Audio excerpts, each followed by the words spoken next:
Hi, Haunted Family. Welcome back to another episode. I really hope that you enjoyed the first installment of Haunted Thrifting that I put out a little while ago. There will be more where that came from.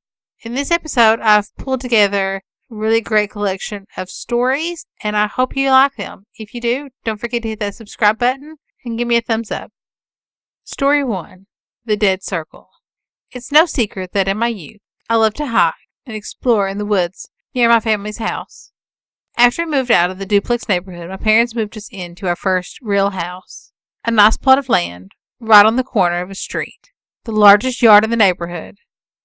A neighborhood at the time that was surrounded by undeveloped woodland, thick trees with the absence of sounds of cars and such. So naturally, I had to explore this new land, this uncharted territory. This was the beginning of my high school years, so it was like starting a whole new life. After getting this new house, my dogs loved it too, especially when I would take them through the woods with me. The smallest of my dogs, Rory, loved hiking with me. I trusted his instinct and his nose when it came to trouble. This particular day, I decided to venture a little further into the undeveloped areas of our new neighborhood. I guess the company that bought the land kind of ran out of money and left this part of the road up for grabs. It was a paved street that was blocked off by a keep out sign. It didn't work too well. Some of the kids could drive around and sneak their cars through, use the empty back road for recreational means. So it was easy for a young teenager like myself at the time to roll on in with his mountain bike, my dog trotting behind me. We would travel a bit down the road, stopping to check out a creek nearby and possibly some trails to mark. Now, from what I'm told, this entire plot of land the neighborhood now sits on used to belong to one family. Then it was sold to the realtors. But since the land was basically open, it was also used for hunting. I would find old rickety wooden towers that hunters would build into the trees and whatnot. They were so old, though, it looked like they hadn't been used in years. But it was still cool to explore. Rory and I sped through our neighborhood, where it turned into somewhat of a court. At the end of the road, a small creek cut through the woods, right by a clearing.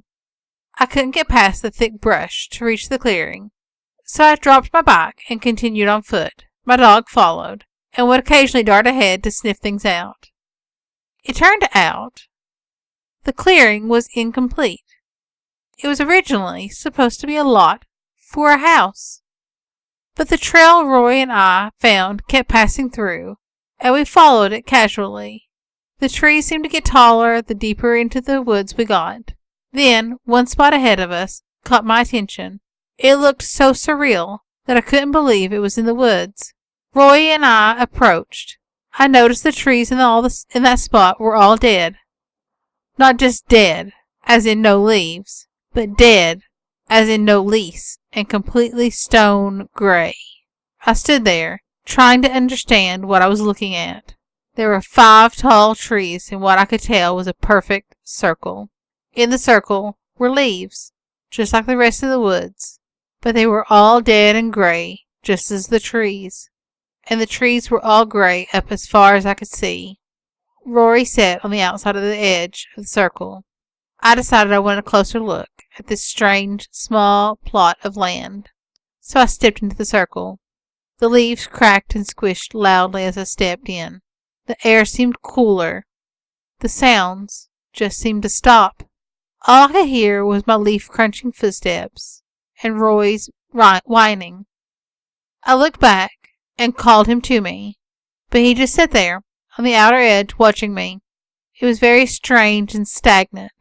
I slowly sifted through the leaves and found some old rotting 2x4s covered in a layer of rusting chicken wire.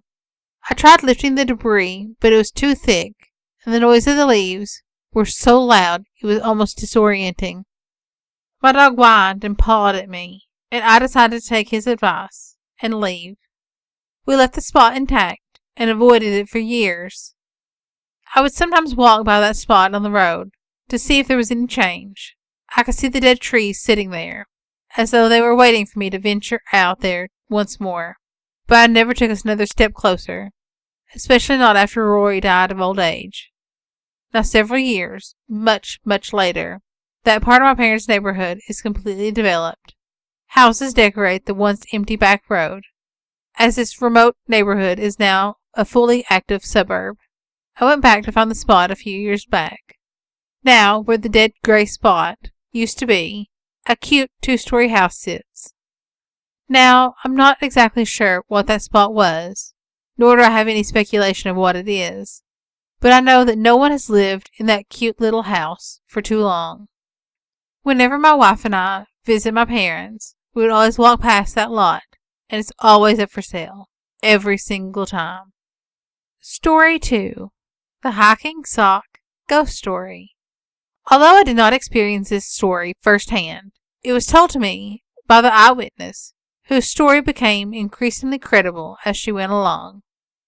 I live in Baton Rouge, Louisiana. One evening recently, I stopped at a local coffee house after work to meet a few friends. They had not yet arrived, so I got my coffee, claimed a table, and settled in to enjoy my knitting. I always carry a small project with me in my tote bag. After a few moments, I noticed that a woman at an adjacent table was watching me very intensely.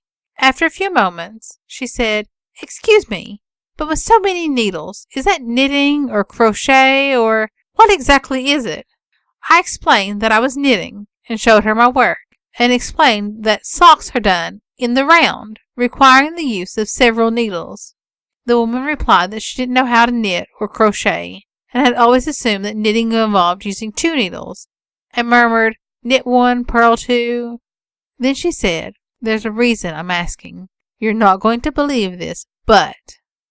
She then went on to explain that several years ago, she was living in a very old house downtown that had been divided into apartments. She lived upstairs. One winter, just before dawn, she was awakened by a very odd sensation of extreme cold. She could also hear the soft clicking. Thinking the furnace had gone out, and that was the clicking sound she was hearing, she woke up, and as soon as her eyes opened, she saw a figure standing across the room. She was a very pretty young woman, wearing a turn-of-the-century dress, standing at the window, gazing outside with a worried look on her face.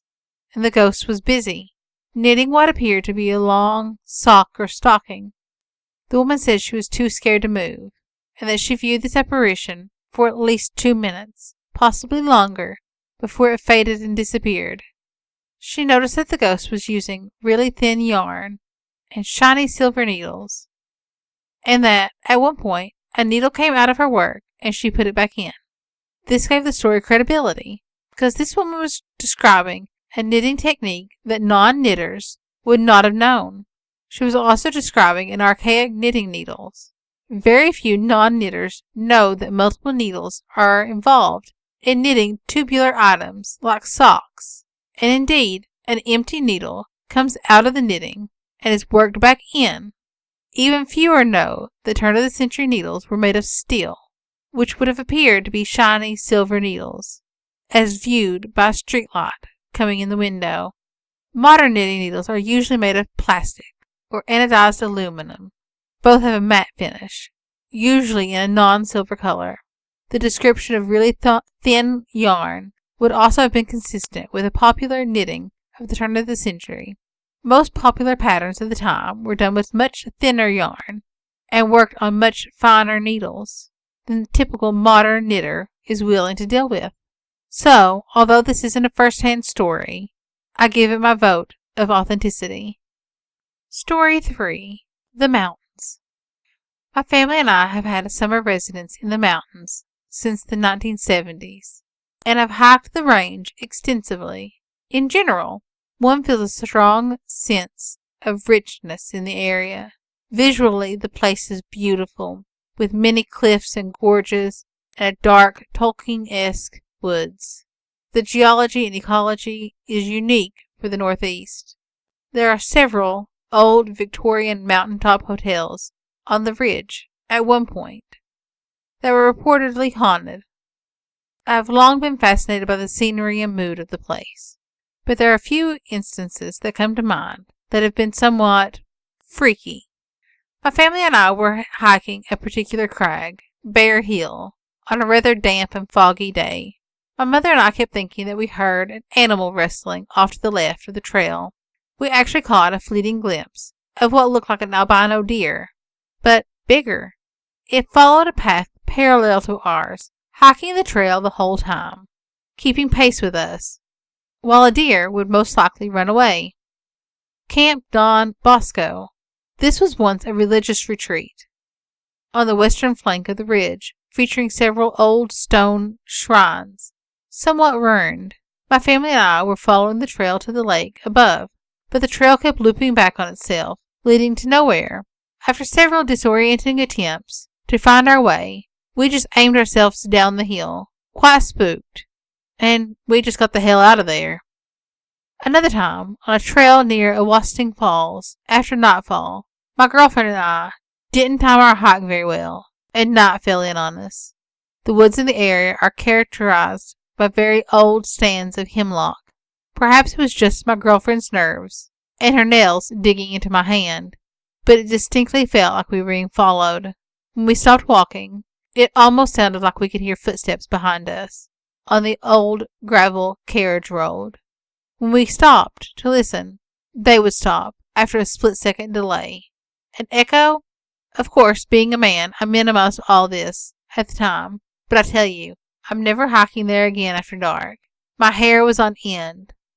There's many more instances, mainly of a variety of presence that was felt. I love the mountains, but I don't like whatever this weird feeling is, whatever this presence is that settles in around us.